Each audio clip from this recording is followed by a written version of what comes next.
What if I told you that the most iconic symbol of ancient Egypt, the Ankh, might not represent what we've been told for centuries? What if this symbol, which you've seen in hieroglyphs, tombs, amulets, and pop culture, holds a secret lost to time? A secret that challenges everything we thought we knew about life, death, and the very soul of ancient Egyptian civilization. Stick with me, because what starts as a story about an ancient religious symbol takes a wild turn into African linguistics, and a theory that flips mainstream Egyptology on its head. And yes, there's something at the end you'll want to hear.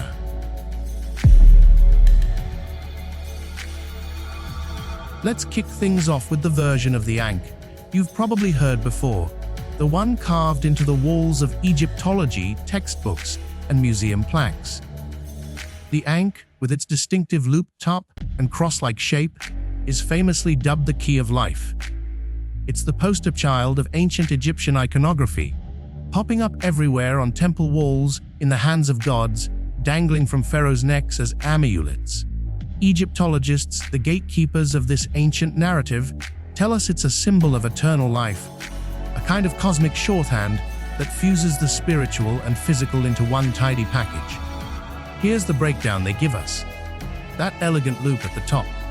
It's often said to represent the sun radiant, eternal and the source of all vitality, or maybe the soul itself, boundless and infinite. The horizontal crossbar beneath it. That's the horizon, where the sun meets the earth, a boundary between worlds. And the vertical stem stretching downward. That's the journey of the soul through life, to death, and beyond. Together, they form a symbol that promises that life doesn't end.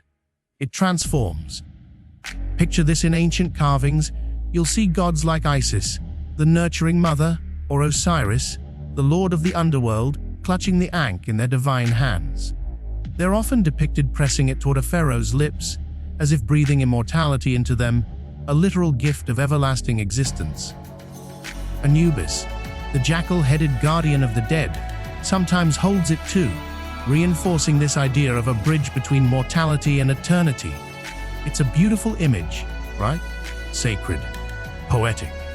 The kind of thing that makes you nod and think, yeah, that tracks for a civilization obsessed with the afterlife.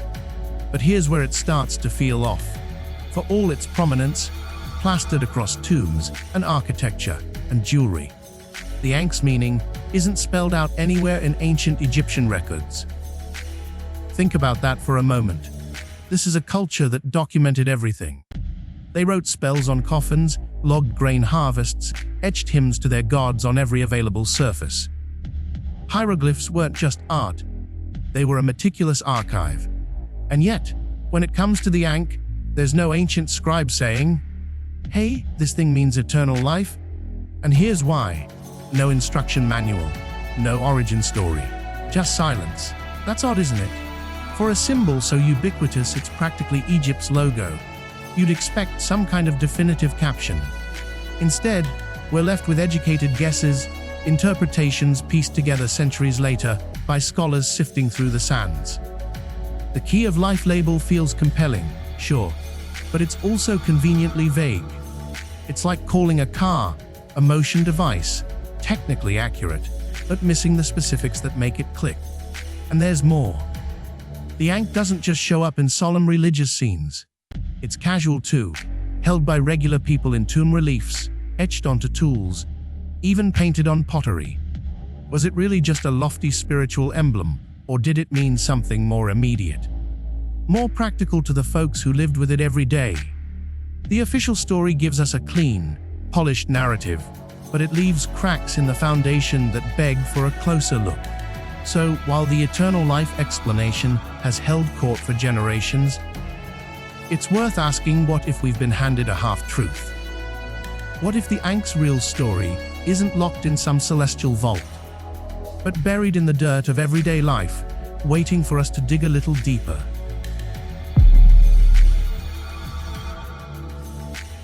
The official story leaves us with this elegant but hazy idea of the Ankh as the key of life, a symbol of eternity, spirituality, and divine favor. But over the centuries, people haven't been satisfied to let it sit there unexplained. The Ankh's mysterious vibe has made it a magnet for reinterpretation, popping up in places far beyond ancient Egypt's borders. Take the modern interpretations. Some folks argue it's a union of male and female energies. The loop as a womb, the shaft as a phallic form, blending opposites into a symbol of creation. Others see it as the sun rising over the horizon, tying it to Egypt's solar obsession. There's even a theory floating around that it's just a sandal strap. Practical, sure, but not exactly screaming eternal life. It might resemble a key, and if you squint, the analemma of the sun's yearly path across the sky. These ideas offer a flicker of visual logic, but they're light on cultural depth. They're guesses, speculation, without a solid anchor in ancient Egypt's world. Fast forward to today, and the Ankh's gone global. It's a staple in New Age circles, where it's touted as a talisman of spiritual awakening. Occultists have claimed it as a mystical emblem. You'll spot it in fashion dangling from necklaces or etched into leather jackets. It's inked as tattoos, flashed in music videos. For many, it's a badge of liberation, a divine connector to something ancient and unbroken. But here's the kicker. None of these modern spins can point to a clear, ancient Egyptian definition. The texts don't back them up. They're silent on the Ankh's origins. That vagueness has left it wide open, a blank canvas for anyone to paint their meaning onto. And while that's kept the Ankh alive in pop culture, it's also muddied the waters until a theory came along that flipped the script entirely. What if we've been overcomplicating it? What if the Ankh isn't some abstract riddle, but something grounded, tangible, and alive? Stick around, because this is where it gets juicy.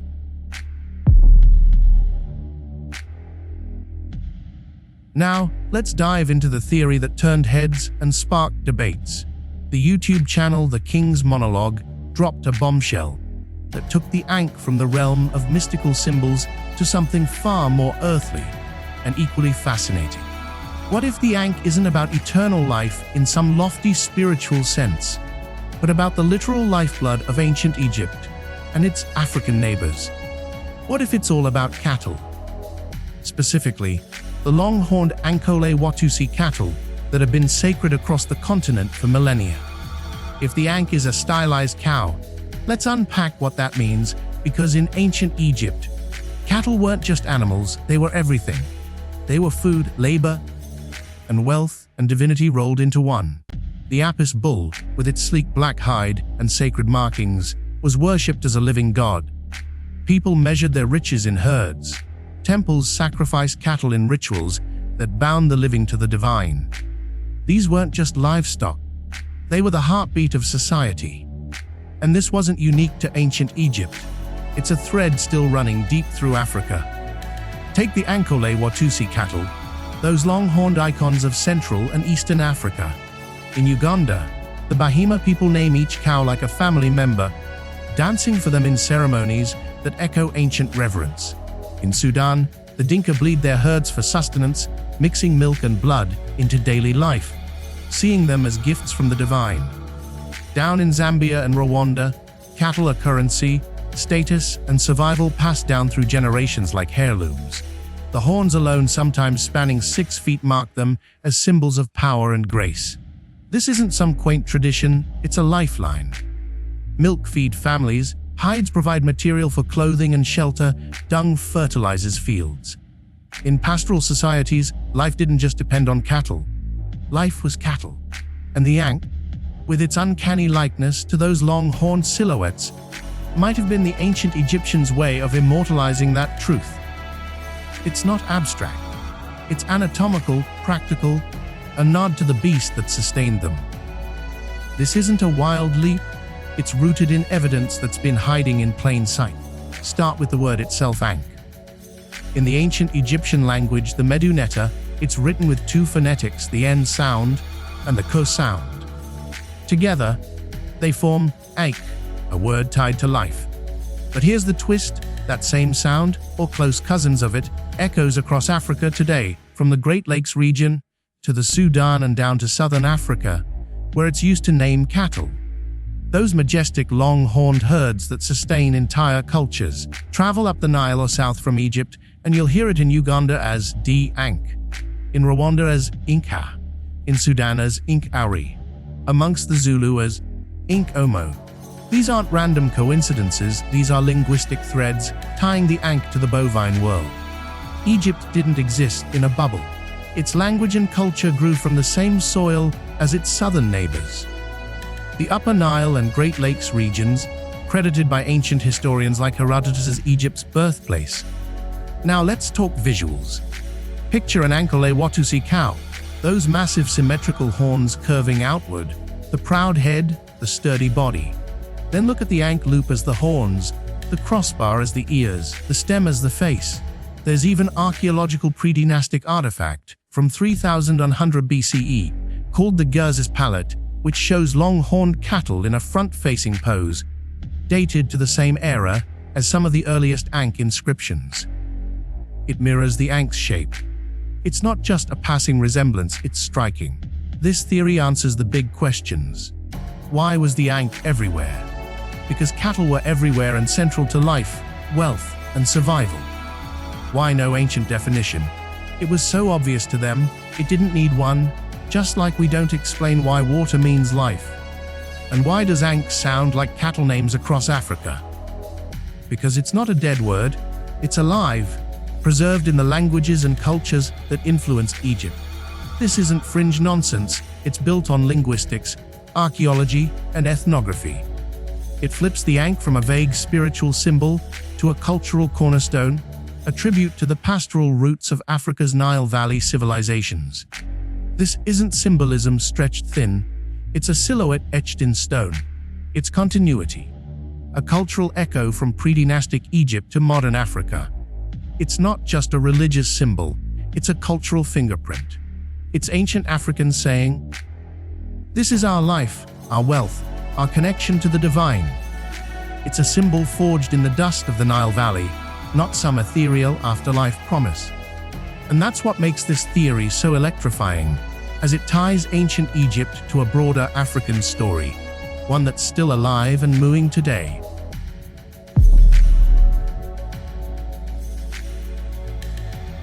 So if we accept that the Ankh may have originated as a representation of sacred cattle, what does that mean for our understanding of ancient Egypt?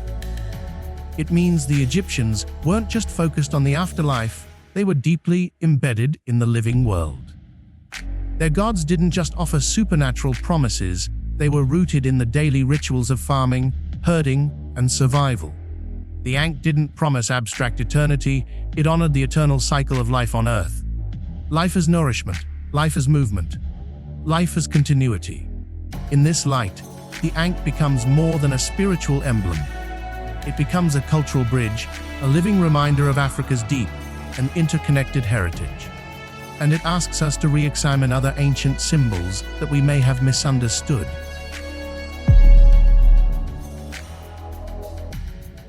So what do you think?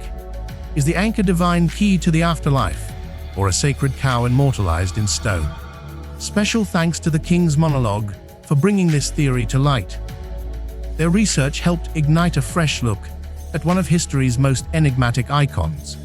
If you found this fascinating, hit that like button.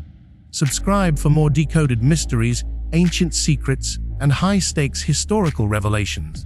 And let me know in the comments what ancient symbol we should break down next. Until then, keep walking the path of truth.